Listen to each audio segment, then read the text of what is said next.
Hello dear student, welcome back to my YouTube channel guys. आज की इस video में हम सभी लोग जयशंकर प्रसाद जी द्वारा रचित श्रद्धा मनु की व्याख्या का अध्ययन करेंगे, जो कि बहुत ही ज़्यादा इम्पॉर्टेंट है। इसलिए अगर आप लोगों को बोर्ड एग्जाम में 10 मार्क अचीव करने, क्योंकि गाइज अगर आप किसी की संदर्भ सहित प्रसंग सहित व्याख्या करते हैं तो एग्जामिनर आपको 10 नंबर देगा। अगर आप हमारी इस वीडियो पर अंत तक बने रहते हैं और वीडियो को बिना स्किप किए हुए लगातार देखते हैं और अच्छी तरीके से समझने की कोशिश करते हैं, तो मैं आपको गारंटी के साथ कहता हूं कि आप बोर्ड एग्जाम में ऐसे लिख देंगे कि एग्जामिनर आपको 10 नंबर दे देगा। क्योंकि मैं इस प्रकार से इतने सरल व शब्दों में बताऊंगा जिससे आप लोगों को बिल्कुल आसानी से याद हो जाएगा, और आप एग्जाम में लिखेंगे तो एग्जामिनर आपको 10 नंबर देगा ही देगा। तो इसलिए वीडियो बहुत ही ज़्यादा इंपॉर्टेंट होने वाली है, तो वीडियो पर अंत तक जरूर बने रहें। और बिना किसी देरी के यहाँ पर शुरू करते हैं अपनी इस वीडियो को। यानी कि सबसे पहले तो संदर्भ लिखेंगे, फिर प्रसंग लिखेंगे और फिर हेडिंग डालेंगे व्याख्या। उसकी व्याख्या किस प्रकार से बोर्ड एग्जाम में लिखना है, क्योंकि व्याख्या मैं बताऊंगा और प्रसंग भी बता दूंगा कि प्रसंग में क्या लिखना है। अगर गाइस पैराग्राफ यह पूछता है, यानी कि कहा मनु ने नवधरणी के बीच, अगर इस पैराग्राफ से पूछता है तो आप लोगों को प्रसंग हेडिंग डाल लेना और उसमें क्या लिखना है। श्रद्धा मनु से उनका परिचय पूछती है और इस पर मनु उसे अपनी दयनीय स्थिति का परिचय देते हैं। यानी कि जो है श्रद्धा जो होती है वो मनु से उनका परिचय पूछती हैं, तो मनु जो है उनको अपनी दुख भरी कहानी के साथ पूरी बात बताते हैं। तो यहाँ पर बिना किसी देरी के स्टार्ट करते हैं व्याख्या को। यानी कि इस प्रकार से बोर्ड एग्जाम में व्याख्या को लिखना है। कहा मनु ने नवधरणी बीच बना जीवन रहस्य निरूपाय, एक उल्का सा जलता भ्रांत शून्य में फिरता है असहाय। मनु अपना परिचय श्रद्धा को देते हुए कहते हैं कि पृथ्वी और आकाश, यानी कि मनु अपना परिचय श्रद्धा को देते हुए कहते हैं कि पृथ्वी और आकाश के बीच में जो दूरी है, उस दूरी के बीच में मेरा जीवन एक पहेली बना हुआ है। उल्का सा एक जलता भ्रांत शून्य में फिरता है असहाय।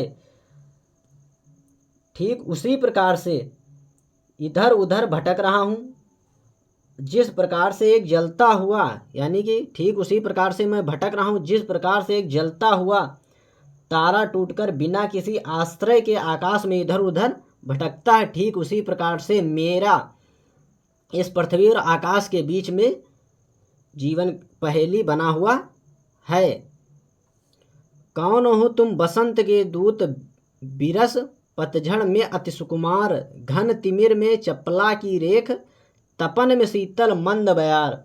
अपना परिचय देने के बाद मनु श्रद्धा से प्रश्न करते हैं, यानी कि जब अपने प्रश्नों का उत्तर दे देते हैं तो उसके बाद जो है मनु श्रद्धा से प्रश्न करते हैं कि हे सुकुमार, अंगों वाली तुम कौन हो। यानी कि पूछते हैं कि हे सुकुमार, सुकुमार में होता है सुंदर, यानी सुंदर वाली तुम कौन हो। यानी कि जिस प्रकार से पतझड़ के समय कोयल अपने मीठे स्वर से बसंत ऋतु के आगमन की सूचना देती है, ठीक तुम मेरे इस घन तिमिर की चपला रेखा, यानी कि ठीक तुम मेरे इस निराशापूर्ण जीवन में एक आशा की किरण जैसी दिखाई दे रही हो। यानी कि जिस प्रकार से कोयल बसंत ऋतु के आने पर सूचना देती है, ठीक उसी प्रकार से मेरे इस निराशापूर्ण जीवन में तुम्हारे आने की आशा की किरण दिखाई दे रही है। तपन में शीतल मंद बयार, और साथ ही वेदना और व्यथा से तप्त मेरे इस जीवन में शीतल और मंद पावन की भांति नवीन चेतना उत्पन्न हो रही है। लगा कहने आगंतुक व्यक्ति, आगंतुक में होता है मेहमान यानी रिश्तेदार। लगा कहने आगंतुक व्यक्ति, मितता उत्कंठा सविशेष, दे रहा हो कोकिल सानंद, सुमन को ज्यों मधुमय संदेश। यानी कि जो है अभी कुछ देर पहले मनु, यानी कि मनु के बार बार पूछने पर अपने बारे में सब कुछ बताने वाले व्यक्ति, जिनका नाम श्रद्धा था, ने मनु की जिज्ञासा उत्कंठा में होता है जिज्ञासा, यानी मनु की उत्कंठित जिज्ञासा को शांत करने के लिए अपना परिचय देना आरंभ किया। दे रहा हो कोकिल सानंद, सुमन को ज्यों मधुमय संदेश।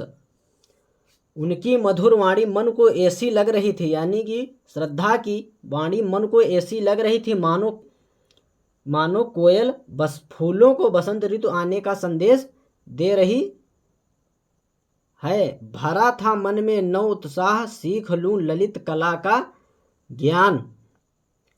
ऐसी मधुर वाणी में श्रद्धा कहती है कि मेरा युवा मन, यानी कि नवयुवक मन नवीन उत्साह से परिपूर्णित है और मेरे मन में ललित कलाओं का ज्ञान सीखने की उत्कंठा जागी है, यानी कि ललित कलाओं को सीखने की मेरी इच्छा जागी है। अगर गाइज वीडियो पसंद आया तो वीडियो को लाइक करें, चैनल को सब्सक्राइब जरूर करें तथा बेल आइकन को दबाना बिल्कुल भी ना भूलें, जिससे आने वाली वीडियो का नोटिफिकेशन सबसे पहले आप तक जरूर पहुंचे।